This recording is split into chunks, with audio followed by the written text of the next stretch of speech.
Bonjour et bienvenue. Je suis Géraldine Massard, sophrologue, massothérapeute et maître Reiki. J'espère que vous allez bien et que vous prenez bien soin de vous et de ceux que vous aimez. Aujourd'hui, un conte de sagesse intitulé Le Jardin du Roi, un conte pour arrêter de se comparer aux autres, un conte pour oser rayonner sa propre lumière et être soi-même. Il était une fois, dans un royaume très lointain, un roi qui avait un magnifique jardin.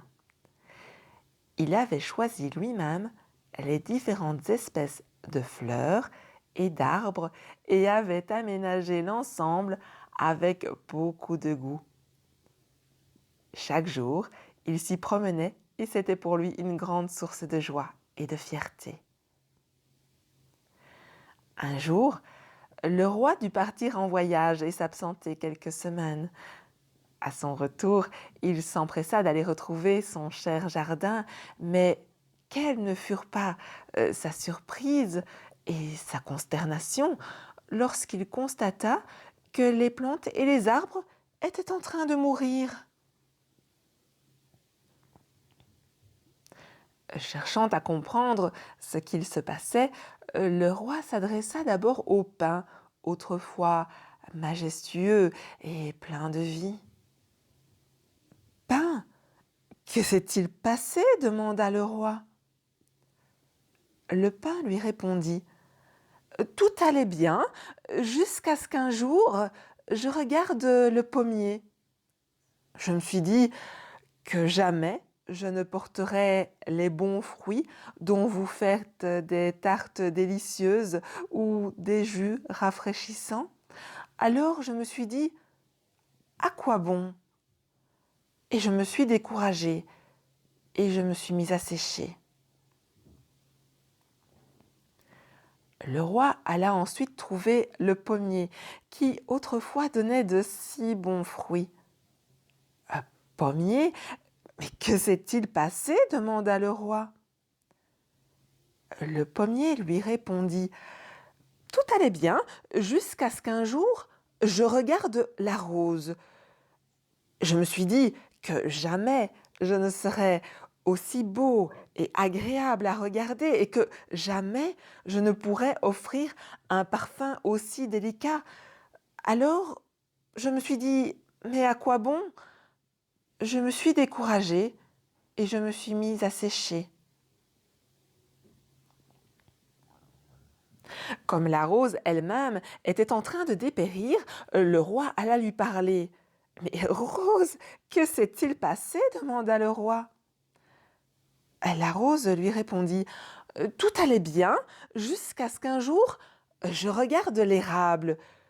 Je me suis dit que jamais je ne vivrais aussi longtemps que lui et que jamais je ne pourrais offrir les tons chauds qu'il prend à l'automne.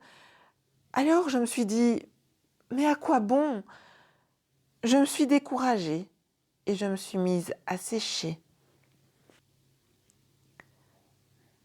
Poursuivant l'exploration de son jardin, le roi aperçut une petite fleur. Elle était toute simple et pourtant elle rayonnait. Le roi s'approcha donc de la petite fleur pour lui parler. « Petite fleur, comment se fait-il que tu sois si vivante ?» demanda le roi. La petite fleur lui répondit « J'ai failli me dessécher car au début, je me désolais en regardant les autres. J'ai réalisé que jamais je n'aurais la majesté du pin qui garde sa verdure toute l'année, que jamais je ne produirais les fruits juteux du pommier, que jamais je n'aurais le raffinement et le parfum de la rose, et que jamais je ne vivrais aussi longtemps qu'est l'érable qui offre de si belles couleurs automnales. Et puis j'ai réfléchi et je me suis dit, si le roi, qui est si riche, puissant et sage, avait voulu quelque chose d'autre à ma place, il l'aurait planté. Si donc c'est moi qu'il a décidé de planter dans ce si beau jardin, c'est qu'il me voulait, moi, telle que je suis. À partir de ce moment-là, j'ai décidé de rayonner et d'être la plus belle et vivante possible.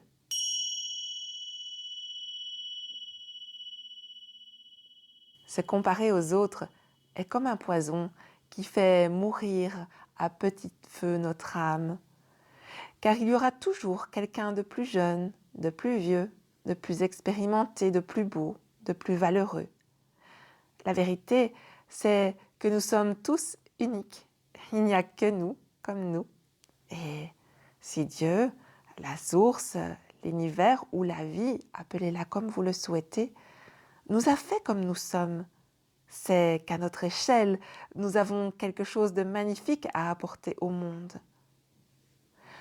Nous rendre petits, nous dessécher parce que nous ne sommes pas comme les autres, n'a aucun sens. Au contraire, osons exprimer qui nous sommes, notre beauté et nos talents. C'est le plus beau cadeau que nous puissions offrir au monde, à nous-mêmes et aux autres. Ce conte de sagesse vous a plu, vous a touché. Je vous invite à liker, partager, commenter cette vidéo, à vous abonner à la chaîne si ce n'est déjà fait. Cela en assure une meilleure visibilité et je vous en remercie d'avance.